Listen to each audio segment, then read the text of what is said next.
Hello दोस्तों, स्वागत है आपका मेरे इस YouTube चैनल पे। दोस्तों, आज के इस वीडियो में हम कुछ जनपद का डाटा लेके आए हैं, जिसे देखकर आप ये समझ सकते हैं कि आपका उस जनपद में जो नई लिस्ट जारी होगी सरकार द्वारा, उसमें आपका नंबर आ सकता है या नहीं आ सकता है। हम आपको बता दें कि यह डाटा मैंने जो पुरानी लिस्ट जारी हुई थी 67,867, उसको देखते हुए बनाया है। ये कोई ऑथेंटिक डाटा नहीं है, ये मेरा ऐसा अनुमान है। तो पहला जनपद लेते हैं चित्रकूट। तो चित्रकूट में पहले थी सीटें 1080 और अब घट के रह गई हैं 496 सीटें। अब 496 में जनरल को मिली हैं 223 सीटें और ओबीसी को 120 और एससी को 94 और एसटी को 9 सीट। वहीं बात करें स्पेशल कैटेगरी की, तो फ्रीडम फाइटर को 10 सीटें हैं और एक्स सर्विसमैन की 25, दिव्यांग की 15। अब इस जनपद की रैंक के बारे में बताते हैं कि इस जनपद में कितनी रैंक रह सकती है। तो इस जनपद में जनरल की रैंक 230 से 260 तक रह सकती है। वहीं बात करें ओबीसी की, तो ओबीसी की 350 से 380 के बीच या 380 तक रैंक रह सकती है। वहीं बात करें एससी की, तो एससी की 450 से 470 तक रैंक रह सकती है।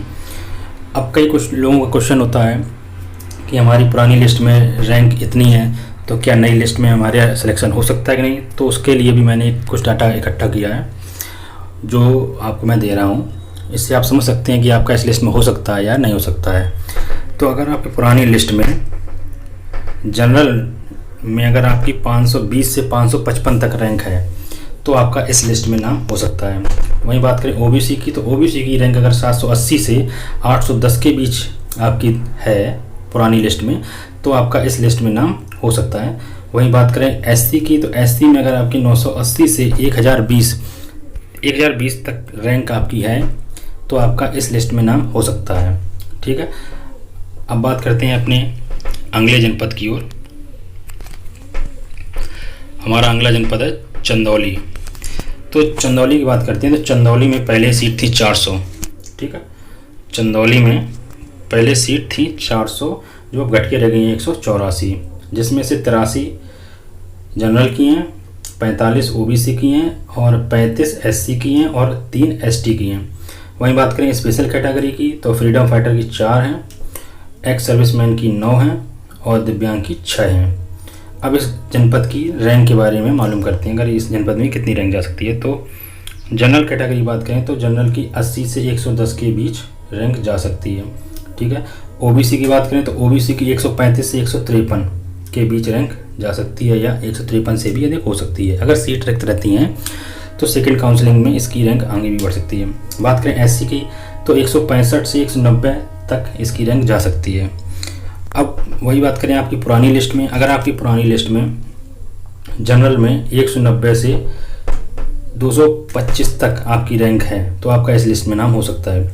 वही बात करें ओबीसी की, तो ओबीसी में आपका अगर 295 से 320 तक रैंक थी आपकी, तो आपका इस लिस्ट में नाम हो सकता है। वही बात करें एससी की, तो एससी में अगर आपकी 380 से 400 के बीच या 400 तक आपकी रैंक थी पुरानी लिस्ट में, तो आपका नई लिस्ट में सिलेक्शन हो सकता है। चलते अपने अगले जनपद की ओर। तो हमारा अगला जनपद है देवरिया। ठीक है, देवरिया की बात करते हैं। तो देवरिया ज़िले में पहले सीट थी 1248 जो अब घट के रह गई हैं 573 हो या 572, 1-2 सीट ऊपर नीचे हो सकता है। तो इसमें आपकी जनरल सीट हैं 258, ओबीसी हैं 139 और एससी 108 हैं और एसटी 10 हैं।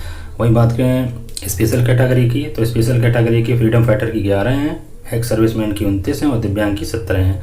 अब बात करते हैं रैंक की कि इस ज़िले में कितनी रैंक जा सकती है। तो जनरल की जा सकती है 270 से 300 तक आपकी जनरल की रैंक जा सकती है। वहीं बात करें ओबीसी की, तो ओबीसी में 400 से 430 तक जा सकती है रैंक। वहीं बात करें एससी की, तो 520 से 540 तक रैंक जा सकती है।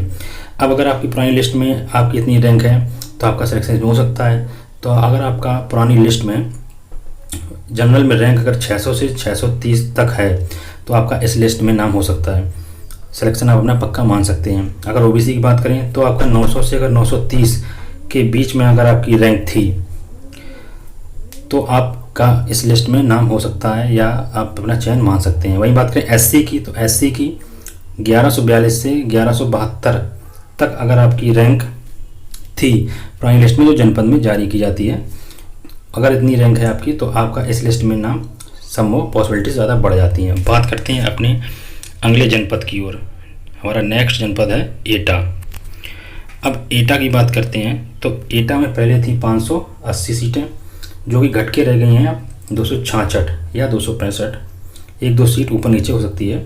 तो इसमें आपको जनरल मिली 120 सीटें, ओबीसी को 65 इसमें है और एससी को 50 सीटें हैं और एसटी की 5 सीटें हैं। वही बात करें स्पेशल कैटेगरी की तो फ्रीडम फाइटर की 5 हैं, एक्स सर्विसमैन की 13 हैं और दिव्यांग की 18 हैं। अब बात करते हैं इसकी रैंक के बारे में, इस जनपद में कितनी रैंक जा सकती है।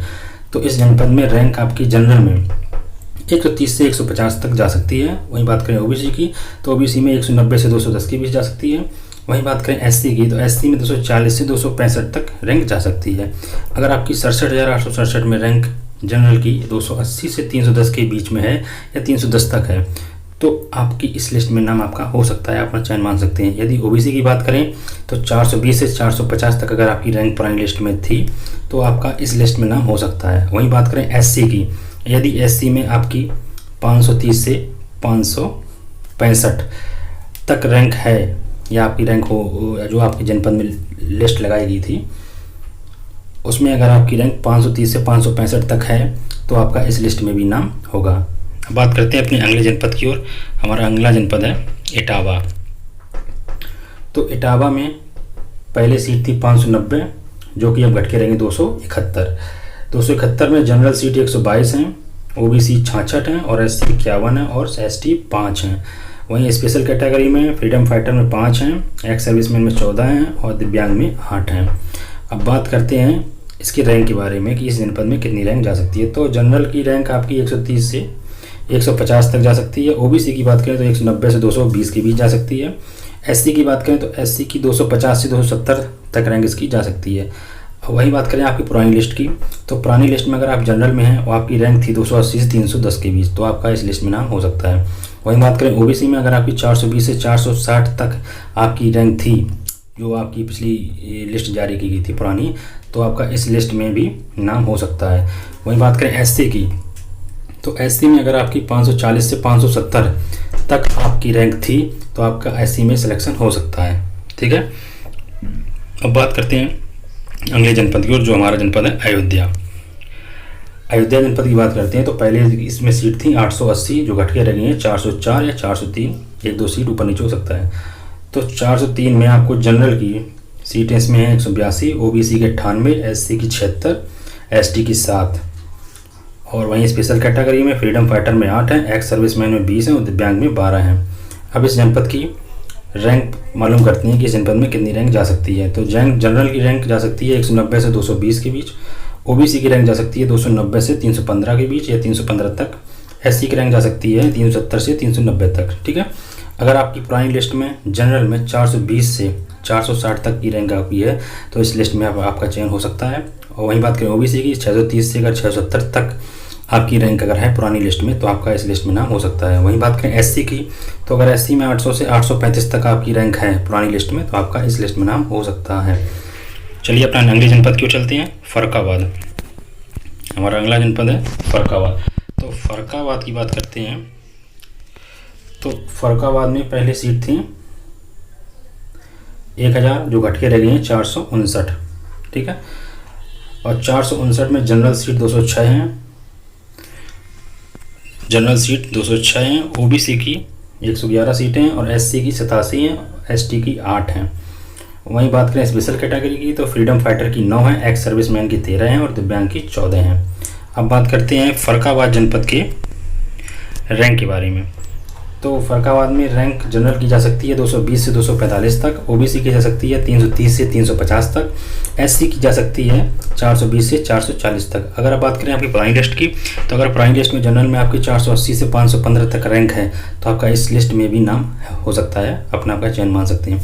अगर बात करें ओबीसी की तो अगर ओबीसी में आपकी 720 से 750 तक की रैंक है तो आपका इस लिस्ट में नाम हो सकता है। वहीं बात करें एससी की तो अगर एससी में आपकी 900 से 945 तक रैंक है तो आपका इस लिस्ट में नाम हो सकता है। चलिए अब अपने अगले जनपद की ओर। हमारा अगला जनपद है फतेहपुर। ठीक है, तो फतेहपुर की बात करते हैं। तो फतेहपुर में पहले 20 सीटें थी जो घट के 239 रह गई हैं। अब 239 में आपकी जनरल सीट कितनी है? 107, ओबीसी 58, एससी 45 और एसटी 4। वहीं बात करें स्पेशल कैटेगरी की तो फ्रीडम फाइटर की 5 हैं, एक्स सर्विसमैन की 12 हैं और दिव्यांग की 7 हैं। अब इस जनपद में रैंक कितनी जा सकती है? तो इस जनपद में रैंक जनरल की 110 से 135 जा सकती है, ओबीसी की 170 से 195 तक जा सकती है, एससी की 200 से 240 तक रह सकती है। अब अगर आपकी पुरानी लिस्ट में आपकी जनरल में रैंक 250 से 280 तक है तो आपका इस लिस्ट में चयन हो सकता है। वहीं बात करें ओबीसी की तो ओबीसी में अगर आपकी 370 से 405 तक रैंक पुरानी लिस्ट में अगर आपकी होगी तो आपका इस लिस्ट में नाम भी हो सकता है। वहीं बात करें एससी की तो एससी में आपकी 475 से अगर 510 तक अगर आपकी रैंक थी तो आपका इस लिस्ट में नाम की पॉसिबिलिटी ज़्यादा बढ़ जाती हैं दोस्तों। तो दोस्तों मेरा वीडियो आपको कैसा लगा ये कमेंट में ज़रूर बताइएगा। अगर आपको मेरा वीडियो अच्छा लगा हो तो लाइक शेयर और कमेंट जरूर करिएगा और हमारे चैनल को सब्सक्राइब कर लीजिएगा जिससे आपको नई अपडेट आपको नोटिफिकेशन मिलता रहे। मिलते हैं अपने नेक्स्ट वीडियो में, तब तक के लिए धन्यवाद।